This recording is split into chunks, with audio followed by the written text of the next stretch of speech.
तो बच्चों क्वेश्चंस की बात करते हैं। इसमें पहला है निम्न में से कार्बन डाइऑक्साइड का सही समुच्चय। गैलेना आप जानते हैं बच्चों, गैलेना क्या होता है, पीबीएस को गैलेना बोलते हैं हम लोग बच्चों, ठीक है। उसके अलावा सीडेराइड आपको पता है, सीडेराइड के बारे में क्या जानते हैं आप लोग बच्चों? सीडेराइड क्या होता है? सीडेराइड आपको होता है FeCO3 कार्बोनेट है इसके, ठीक है बच्चों। कॉपर पाइराइड के बारे में आप जानते हैं, ये सल्फाइड है इसके, लेकिन मेलाकाइड भी क्या है बच्चों? मेलाकाइड की बात करें तो क्या होता है? CuCO3 होता है और CuOH का होल ट्वाइस डॉट, इसी को हम लोग मेलाकाइड बोलते हैं बच्चों। तो यहाँ पर हमारे पास में दो ऑप्शन ठीक है, एक तो सीडेराइड, यहाँ पर कार्बोनेट है इसके बच्चों, एक मेलाकाइड है। तो आंसर हो जाएगा आपका यहाँ पर B और D आपका इससे आंसर हो जाएगा बच्चों, ठीक है। नेक्स्ट चलेंगे बच्चों आपका, अगर सेकंड क्वेश्चन की बात करें तो सेकंड क्वेश्चन आ जाता है यहाँ पर पायरेट के सल्फर के ऑक्सीकरण के लिए वायु में गर्म करना आवश्यक है। अब बता बच्चों, अगर आप लोग वायु की उपस्थिति में किसी को गर्म करते हो तो क्या कहलाता है बच्चों? वो कहलाता है आपका वर्जन। जबकि वायु की अनुपस्थिति में गर्म करते हो तो क्या कहलाता है बच्चों? आपका निस्तापन कहलाएगा। तो आंसर क्या आ जाएगा बच्चों? इसके अंदर वर्जन आंसर आ जाएगा। अगला क्वेश्चन देखेंगे बच्चों, क्वेश्चन नंबर 3 है निम्न में से निस्तापन अभिक्रिया है। और निस्तापन मैंने बताई थी बच्चों आपको, एक ऐसी अभिक्रिया है जिसमें अयस्क को गलनांक से निचले ताप पर गर्म किया जाता है बच्चों, वायु की अनुपस्थिति के अंदर। नहीं मतलब नहीं बताया था ना आपको।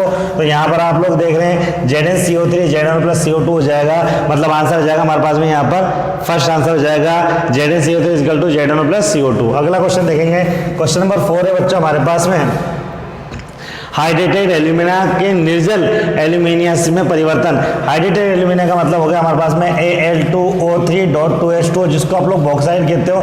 अगर आप इसका निर्जलीकरण करोगे, हीट करोगे तो क्या हो जाएगा बच्चों? ये आ जाएगा आपका Al2O3, 2H2 निकल गया। तो ये Al2O3 को हम लोग क्या बोलते हैं बच्चों? कि हम लोग एल्यूमिना प्राप्त कर लिया। अब एब्सेंस ऑफ ऑक्सीजन है वायु की अनुपस्थिति में, तो क्या कहलाएगा बच्चों? आपका ये निस्तापन कहलाएगा। अगला क्वेश्चन देखेंगे बच्चों हम लोग, क्वेश्चन नंबर 5 है आपका, यहाँ पर कौन सा धातु जर्मन सिल्वर में अनुपस्थित होता है? जर्मन सिल्वर में बच्चों क्या होता है? टिन जो होता है आपका अनुपस्थित होता है, Zn विल बी एब्सेंट। एक बार मैं आपको यहाँ पर कंपोजिशन दिखाना चाहूंगा, यहाँ पर बच्चों टेबल दिखाना भाई ऑपरेटर। यहाँ कुछ अयस्क के जैसे आपको यहाँ पर दिख रहा है पीतल का कॉम्बिनेशन आपको नजर आ रहा है बच्चों। पीतल का कॉम्बिनेशन की बात करें आप लोग, कॉपर और जिंक से मिलकर बनता है। और पीतल को आप लोग ऐसे याद कर सकते हो, पीतल को आप याद कर सकते हो पिताजी, ठीक है, पिताजी याद कर सकते हो। पीतल में तांबा और जिंक होता है बच्चों, ठीक है। उसके बाद में कांसा बात करें तो अगर कॉपर में एसन मिला देंगे तो तांबा हो जाएगा। जर्मन सिल्वर की बात करें तो यहाँ पर कॉपर, जिंक और निकल होता है बच्चों आपके पास में, ठीक है। इस तरीके से यहाँ पर मैंने आपको लिए कुछ इंपॉर्टेंट जो है वो बताए हैं, वो आपको ये ध्यान रखने हैं। आगे नेक्स्ट टेबल लेना भाई। अगर हम लोग अगली टेबल की बात करें बच्चों तो यहाँ पर ये कुछ संगठन है, सोल्डर का संगठन बताया आपको मैंने, ठीक है। इसके अलावा रोज मेटल का संगठन बताया, कांसे का संगठन है, ठीक है बच्चों। इसमें मेन तौर से सोल्डर और कांसे का कंपोजिशन पूछा जाता है। नेक्स्ट टेबल दिखाना बच्चों। नेक्स्ट टेबल के अंदर हम लोग बात करें तो यहाँ पर इनवार का है, ठीक है बच्चों। इस तरीके से वेनेडियम इस्पात है। तो यहाँ पर कुछ इंपॉर्टेंट मैंने जो है कंपोजिशन लिए हैं जो एग्जाम में पूछे जाते हैं, ठीक है बच्चों, जिसको आपको देखना है। नेक्स्ट टेबल लिखना। और नेक्स्ट टेबल में बच्चों ये भी बहुत इंपॉर्टेंट टेबल है, जिसमें कहा जाता है कि लोहे के अंदर जो ढलवा लोहा होता है उसके अंदर जो कार्बन होता है 2.2 से 4.5% होता है बच्चों, ठीक है। पिटवा लोहा होता है बच्चों, उसमें 0.10 से 0.25 होता है। और इस्पात जो होता है उसमें 0.25 से होता है, ठीक है बच्चों। और ये लिखा हुआ है पिटवा लोहा ये औद्योगिक लोहे का सबसे शुद्ध रूप है। और इससे सबसे अशुद्ध रूप जो होता है वो बच्चों वो होता है आपका कच्चा लोहा। समझ में आ गया? सबसे शुद्ध रूप तो कौन सा है आपका? सबसे शुद्ध रूप कौन सा है बच्चा आपका? औद्योगिक लोहे में आपका पिटवा लोहा। और आप ये ध्यान रखना बच्चों, जो कच्चा लोहा होता है, पिग आयरन जिसको कहते हैं आप लोग, वो होता है सबसे अशुद्ध, ठीक है। ये कार्बन के परसेंटेज का भी कई बार पूछ लेता है, जो आपको याद रखनी है। वापस क्वेश्चंस पे लेंगे बच्चों। क्वेश्चंस के अंदर हम लोग बात करें तो यहाँ पर हमारे पास में आ गया अगला क्वेश्चन है, जर्मन सिल्वर में मिश्र धातु में सिल्वर की प्रतिशत। तो अब नाम जर्मन सिल्वर लेंगे, सिल्वर ही एब्सेंट भी बताया आपको, मुझे आंसर हो जाएगा D 0%। अगला क्वेश्चन है इसके अंदर कौन सा सही मिलान नहीं है? तो आपको बताया बच्चों, धातुमल मैंने बताया था। धातुमल क्या बताया था कि भैया जब भी कोई मेटल, जब भी कोई धातु ऑक्साइड जो होता है बच्चों, जब भी कोई धातु ऑक्साइड होता है वो अगर आपका किससे रिएक्शन करता है बच्चों, अगर वो गालक से रिएक्शन करता है तो क्या बनता है? सिलिकेट्स बनता है, और सिलिकेट्स को हम लोग बोलते हैं धातुमल। ठीक है, प्रगलन एक अपचयन है, ये भी बिल्कुल ठीक है, लेकिन ये सही नहीं है। खरपरण कॉपर, ये चांदी में काम आता है खरपरण, तो ये गलत है बच्चों। डी वाला भी सही है, बेसम बेसेमर परिवर्तक कॉपर का निष्कर्षण करता है। इसमें मैंने बताया था आपको ब्लिस्टर्ड कॉपर हमको मिलता है, ठीक है, फफोलेदार तांबा मिलता है। अगले क्वेश्चन की बात करें बच्चों अगर हम लोग, तो अगला क्वेश्चन हमारे पास में आता है। अगला क्वेश्चन है निम्न में किसमें धात्विक बंध प्रबलतम होंगे? आंसर है आपका क्रोमियम। क्यों बच्चों? आपको पता सबसे ज्यादा अनपेड इलेक्ट्रॉन, सबसे ज्यादा अयुग्मित इलेक्ट्रॉन किसमें पाए जाते हैं बच्चों? क्रोमियम में पाए जाते हैं। तो यूं कह सकते हैं इसके अंदर सबसे ज्यादा प्रबलतम बंध पाए जाते हैं। अगले क्वेश्चन की बात करें, अगला है बच्चों अयस्क के संबंध में कौन सा कथन सत्य है? सभी खनिज अयस्क होते हैं, ये बात सही नहीं है बच्चों। आप जानते हैं कि हर चीज जो खनिज है वो अयस्क नहीं है, उससे इंपॉर्टेंट धातु नहीं मिलती है। दूसरा केवल ऑक्साइड अयस्क खनिज के ही, केवल ऑक्साइड खनिज ही अयस्क होते हैं, ये भी सही नहीं है। कार्बोनेट भी हो सकता है, सल्फाइड भी हो सकता है। सी है केवल वे ही खनिज जिनमें धातुओं का निष्कर्षण लाभप्रद सुविधापूर्वक हो अयस्क कहलाता है। बिल्कुल सही है बच्चों, जिनसे सुविधापूर्वक हम लोग धातु प्राप्त कर सकते हैं वो अयस्क कहलाते हैं। उसके बाद में क्वेश्चन नंबर 10 है बच्चों हमारे पास में, वो है किस धातु का अपचयन रासायनिक विधि से नहीं किया जा सकता? आंसर है बच्चों सोडियम, क्योंकि मोस्ट रिएक्टिव है, अत्यधिक क्रियाशील धातु, इसलिए इसका जो अपचयन है बच्चों वो नहीं किया जा सकता। Na आ जाएगा इसके अंदर आंसर। उसके बाद में अगला क्वेश्चन आता है, कौन सा लोहा सबसे कम शुद्ध होता है? मैंने बताया था बच्चों जो पिग आयरन होता है, वो पिग आयरन सबसे ज्यादा बच्चों क्या होता है? अशुद्ध लोहा होता है। उसके बाद में अगला क्वेश्चन है आपका, प्रकृति में संयुक्त प्राप्त पदार्थ जिसमें धातु मुक्त अवस्था या संयुक्त अवस्था में उपस्थित कहलाएगा। ठीक है बच्चों, खनिज एक ऐसा चीज है जहां पर मुक्त अवस्था में भी हो सकता है और संयुक्त अवस्था में भी हो सकती है धातु। क्या कहलाता है बच्चों? प्रकृति में पदार्थ जिसमें मिलता है वो क्या कहलाता है? आपका खनिज कहलाता है बच्चों। ठीक है, उसके बाद में आगे बात करें एल्यूमिनियम का मुख्य अयस्क।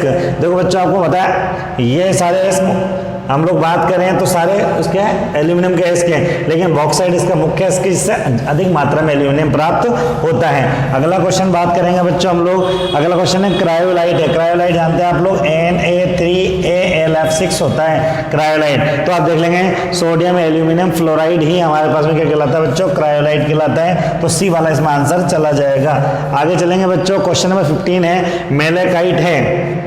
अभी पहले बता चुका था मैं आपको, ये बच्चों ये आपका जो ऑप्शन है ये मेलेकाइट का फॉर्मूला है, और अगर इसके आगे 2 लगा दूं मैं तो ये क्या कहलाता है? ये एजुराइट ब्लू कहलाता है। ये मेलेकाइट है, ये एजुराइट है, तो ये मेलेकाइट आपको हो जाएगा, सी वाला आंसर हो जाएगा। अगला क्वेश्चन देखेंगे बच्चों हमारे पास में, अगला क्वेश्चन है AgCl को कहेंगे। AgCl को बच्चों हम लोग हॉर्न सिल्वर भी कहते हैं और क्लोरेजाइट भी बोलते हैं। ठीक है बच्चों, इसका फॉर्मूला होता है आपका AgCl। ये दोनों एक ही नाम है, तो आंसर हो जाएगा आपका सी, ये हो जाएगा उपरोक्त दोनों।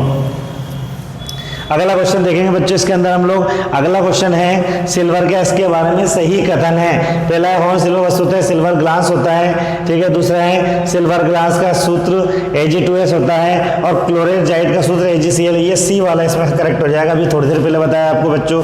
ठीक है, इसके बाद में अगले क्वेश्चन की बात करें, अगला क्वेश्चन हमारे पास में आ जाता है एजुराइट ब्लू। अभी थोड़ी देर पहले बताया था मैंने आपको, अगर इसके आगे 2 लगा देता है एजुराइट ब्लू कहलाता है। ये भी कॉपर का अयस्क है बच्चों। आगे चलते हैं इसके अंदर। उसके बाद अगला क्वेश्चन आता है हमारे पास में, भारत में तांबे की सबसे महत्वपूर्ण खाने जो है बच्चों बिहार में है। सबसे ज्यादा कॉपर वहां मिलता है, कहां पर? बिहार के अंदर। अगला क्वेश्चन है बच्चों हमारे पास में डायस्पार का फॉर्मूला है। तो डायस्पार की बात करें बच्चों हमारे पास में, तो डायस्पार का फॉर्मूला हो गया Al2O3H2O और Al2.2H2O हो जाता, तो ये बॉक्साइड कहलाता है। ठीक है बच्चों, अगले क्वेश्चन की बात करें, अगला है बच्चों अर्जेंटाइड है। अर्जेंटाइड हो जाएगा बच्चों हमारे पास में Ag2S। अगला क्वेश्चन है बच्चों इसके अंदर, चांदी साधारणतः निम्न अयस्कों के साथ मिलती है। चांदी का जो कॉम्बिनेशन है बच्चों वो कॉपर और Pb के साथ ज्यादा मिलता है। ठीक है, आगे चलेंगे बच्चों इसके अंदर। अगला क्वेश्चन आ जाएगा लोहे के भूरे अयस्क को प्रदर्शित करते हैं। देखो बच्चों लोहे का जो भूरा अयस्क होता है, ठीक है बच्चों, लोहे का जो भूरा अयस्क होता है वो होता है आपका Fe2O3H2O। ये भूरा अयस्क है बच्चों। ठीक है, तो यहाँ आ जाएगा आपका डी वाला आंसर हो जाएगा। अगला है लोहे के कार्बोनेट अयस्क का नाम पहले आ चुका है, ये क्या आ जाएगा? सिडेराइट हो जाएगा बच्चों इसके अंदर आंसर। FeCO3 होता है। अगला क्वेश्चन की बात करें हम लोग, सीमेंटाइड है। आयरन कार्बाइड को हम लोग बच्चों क्या बोलते हैं, सीमेंटाइड बोलते हैं। अगला क्वेश्चन बात करें बच्चों, अगला क्वेश्चन है बोर्नाइट अयस्क है। बोर्नाइट इसकी बात करें बच्चों तो बोर्नाइट हमारे पास में होता है Ag। सिल्वर का अयस्क कहलाता है बच्चों, बोर्नाइट कहलाता है। अगला क्वेश्चन की बात करें बच्चों हमारे पास में तो क्विक सिल्वर हमारे पास में होता है Ag और Hg को हम लोग क्या बोलते हैं बच्चों, क्विक सिल्वर कहते हैं। अगले क्वेश्चन की बात करें बच्चों हमारे पास में तो अगला आ जाएगा चाल्कोसाइट है। ठीक है बच्चों, चाल्कोसाइट की बात करें हमारे पास में तो चाल्कोसाइट क्या होता है बच्चों, हमारे पास में चाल्कोसाइट होता है एजियोराइट को बच्चों हम लोग क्या कहते हैं बच्चों, चाल्कोसाइट बोलते हैं। अगला क्वेश्चन देखेंगे बच्चों, इसके अंदर हम लोग किस अयस्क में सल्फर अनुपस्थित होता है। सल्फर किस अयस्क में अनुपस्थित होता है बच्चों, ये है कैसिटेराइट। मैंने बताया था ये आयरन का अयस्क होता है जिसमें वोल्फ्रामाइट और टिन होता है, SnO2 होता है बच्चों। तो यहाँ कैसिटेराइट एक ऐसा अयस्क इसमें सल्फर एब्सेंट है बच्चों। अगला क्वेश्चन देखेंगे, निम्न में से फेल्ड्स्पार का फॉर्मूला है। तो फेल्ड्स्पार के अंदर बच्चों फॉर्मूला आ जाएगा KAlSiO8। ठीक पूछा हुआ क्वेश्चन है एग्जाम में बच्चों। ठीक है, अगला नेक्स्ट क्वेश्चन की बात करते हैं हम लोग। अगला है नीलम, पुखराज, पन्ना आदि ये सब पाए जाते हैं किसमें बच्चों, ये Al2O3 एल्यूमिनियम के अयस्क के लेक्चर की शुरुआत में मैंने आपको बताया था जब इसका चैप्टर पढ़ाया था तब। उसके बाद में अगला है वह लवण जिनके स्वरूप के खनिजों में पाए जाने की संभावना न्यूनतम होती है। मतलब कौन सा इनमें से पाया जाता है, सबसे कम पाया जाता है न्यूनतम। तो बच्चों नाइट्रेट अयस्क जो होते हैं वो प्रकृति में सबसे कम मात्रा में पाए जाते हैं बच्चों। अगला क्वेश्चन की बात करें हम लोग तो अगला है बाहुल्यता में पाए जाने वाला संक्रमण तत्व। संक्रमण तत्व में आपको सिंपल पता है Fe है, डी ब्लॉक का एलिमेंट है, सबसे ज्यादा पाया जाता है, प्रकृति में सबसे कम हो जाता है, अब सबसे ज्यादा पाया जाता है एल्यूमिनियम। बताया था मैंने आपको 8.3। उसके बाद बताया था आपको मैंने क्या बताया था बच्चों, आयरन। ठीक है 5.1। तो यहाँ पर आंसर आ जाएगा आपका Fe आयरन। संक्रमण धातु यही है इसमें। आगे चलेंगे बच्चों, नेक्स्ट क्वेश्चन आ जाता है वाष्पशील धातु है या वाष्पशील धातु की बात करें क्या हो जाएगा बच्चों हमारे पास में Zn आंसर हो जाएगा। अगले क्वेश्चन की बात करें हम लोग किसमें मैग्नीशियम नहीं होता है, आंसर चला जाएगा बच्चों आपका जिप्सम। जिप्सम में मैग्नीशियम नहीं होता है बच्चों। अगला क्वेश्चन है निस्तापन से अयस्क हो जाता है। आपको पता है निस्तापन से CO2 और SO2 की अशुद्धियां निकलती हैं तो उसमें बारीक बारीक छेद हो जाता है, स्पंज हो जाता है। आंसर है सरंध्रीय अयस्क हो जाता है। अगले क्वेश्चन की बात करें बच्चों, अगला क्वेश्चन है निस्तापन और वर्जन साधारणतः निम्न में किया जाता है। दोनों काम किए जाते हैं बच्चों, परावर्तनी भट्टी के अंदर दोनों काम किए जाते हैं। अगला क्वेश्चन देखेंगे बच्चों, इसके अंदर भर्जन प्राय किया जाता है। भर्जन बच्चों आपको पता है वायु की उपस्थिति में किया जाता है तो इस सल्फाइड अयस्कों के अंदर किया जाता है बच्चों। और अनुपस्थिति में कार्बोनेट के होती है तो निस्तापन तो कार्बोनेट होता है और भर्जन क्या होता है, सल्फाइड अयस्कों का होता है। अगले क्वेश्चन की बात करें 39 तो यहाँ है पाइराइट को हवा में गर्म करके सल्फर के निष्कासन में किया जाता है। हवा की बात करा है, वायु की उपस्थिति तो क्या जाएगा बच्चों, ये आंसर हो जाएगा आपका भर्जन।